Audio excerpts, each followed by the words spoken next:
परिवार परिजन उपस्थित प्रति प्रत्येक शांति सुशी आनंद अधिकारी प्रार्थना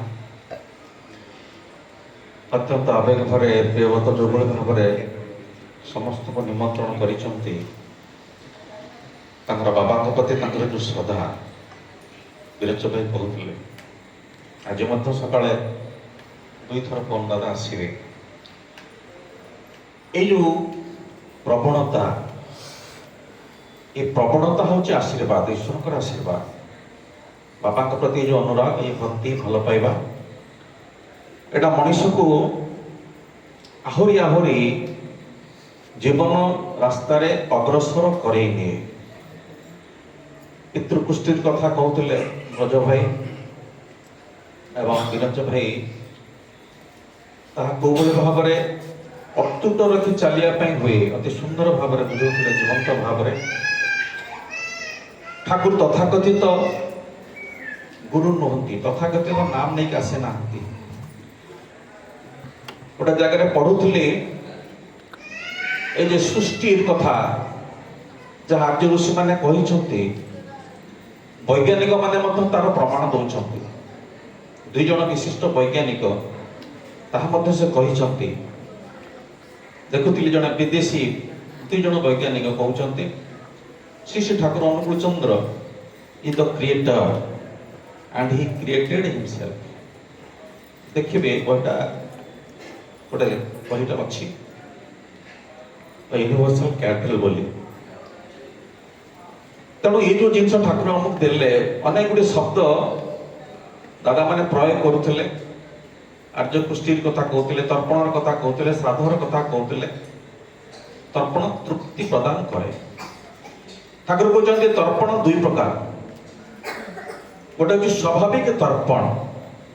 स्वाभाविक तर्पण होची पितामाता जीवित अवस्था वृद्ध अवस्था असहाय अवस्था जो माने तृप्ति प्रदान करती आनंद रखती साधना को अब्याहत रखिबारे साहाय्य करती वास्तविक भाव प्रति स्वाभाविक तर्पण एवं से जिते चली जाती से आनुष्ठानिक तर्पण में परिणत हुए ठाकुर कथा दुई रकम तर्पण विरंज भाई कहते आम मानकर जिते रकम अनुष्ठान सब अच्छी श्री ठाकुर को धरला से अनुष्ठान गुड़िक आम मान केवल गोटे अनुष्ठान नुहे ताकू जीवंत कर कौशल आम जानिले प्रत्येक जिनसर तुक कौ जिनस कौन करने हुए कले कौन हुए प्रत्येक जिनस ठाकुर आमको अति प्रांजल भाव में कहीदे तेणु सत्संगी मान गोटे चरम आशीर्वाद से सो कल्ड माने गोटे प्रथा अनुसार किसी करती नहीं से जोटा करती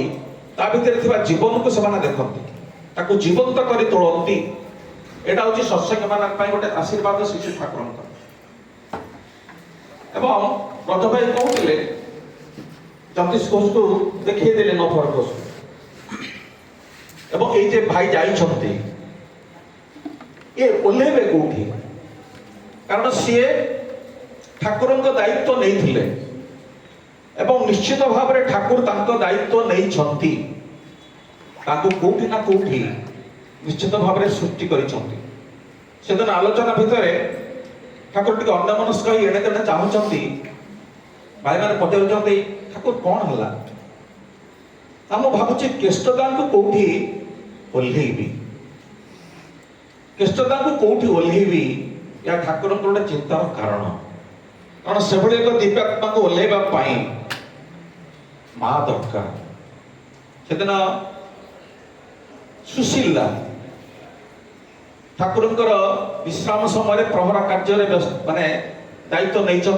गभीर रात्रि हठात झप झप शब्द शुभिला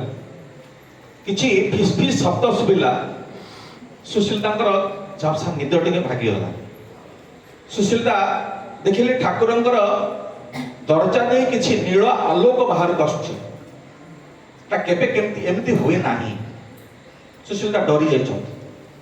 जापर देखा शुणागला फिस फिस शब्द बेस किसी समय एमती चलला सुशीला भय थौच ठाकुर कौन अकल्याण हम कि जापार किंतु सही भी पारु नाहंती बसिकी भाबुछंती सेही कथा एवं बेस किछु समय पर झप करी से आलोक लिभे गला और शब्द मध्य बंद हो गला सुशीलता थरुछंती ठाकुर किछि पचेरि पाइलेनी दिन गला दि दिन गला पर दिन ठाकुर हसी हसी कहउछंती कौन हला से दिनर कथा जानिबो ना कौन शुणिबो ना कौन सुशीलता अत्यंत व्यग्र होगी ब्राह्मण एभली गोटे जिनस मो जीवन में केबे भी देखी नाही ना से दिन किछि देवता माने आसीथिले सुशीलता कहउछंती कौन कहले से माने कहउतिले ठाकुर हमको जन्म दियांतु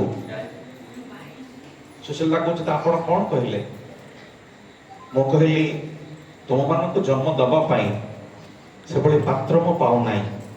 सुयोग्य दंपति मो पाऊ नाही एवं एटा ही वर्तमान पे गोटे चैलेंज जो जो आत्मा माने ईश्वर अभिमुखी आत्मा जो माने समर्पित जीवन जो माने इष्टमय जीवन से मानक जन्म दबा पाई पात्रर अभाव एटा सबुठ बड़ विडंबना वर्तमान समय रे तेणु आम मानकर दायित्व श्री श्री ठाकुर जीवनीय वार्ता प्रतिटी दंपति पाखे जो भाई पहुंचे एवं ताहा में माने अतिमात्रा रे एते विलंबित करूचंती प्रजदा शेष रे गोटे कथा कहले कथा सरला बेलू कहले दादा माने अछंती कहिबे आपण सुनिबे एटा ही आम मानकर अभ्यास रे पड़ जाय दादा माने कहिबे भाई माने कहिबे आमे सुनिबा करिबा नाही सेहित पे वर्तमान अत्यंत मोहनीय आत्मा और यही पार नाहंती जोटा आम मानक पई गोटे चैलेंज है ठाकुर जी कहले आमे चाहे शुद्ध आत्मा आमे माने दैनंदिन जीवन रे इष्ट कर्म भीतर दे निजको शुद्ध करिबा सहित शुद्ध आत्मा माने को ओल्हे आनिबा पई परिवेश सृष्टि करिबा एटा सबुठ बड़ दायित्व होची सत्संगी मानकर ठाकुर सेहि पे कहले दीक्षा शिक्षा विवाह ए तीनटा को ठीक कर दियंतु आपण माने और आसंतु से निवेदन रखे हम मानकर प्रत्येक निश्वास प्रश्वास रे जेते माने ए दायित्व नै कर्म करी घुरी चालू फुर्सत ही दबा नाही निजे पवित्र जीवन बीतेबा एवं समस्त को पवित्र जीवन बीतेबा पई आह्वान दबा ताक भितरे से भाव भरी दबा जय गुरु।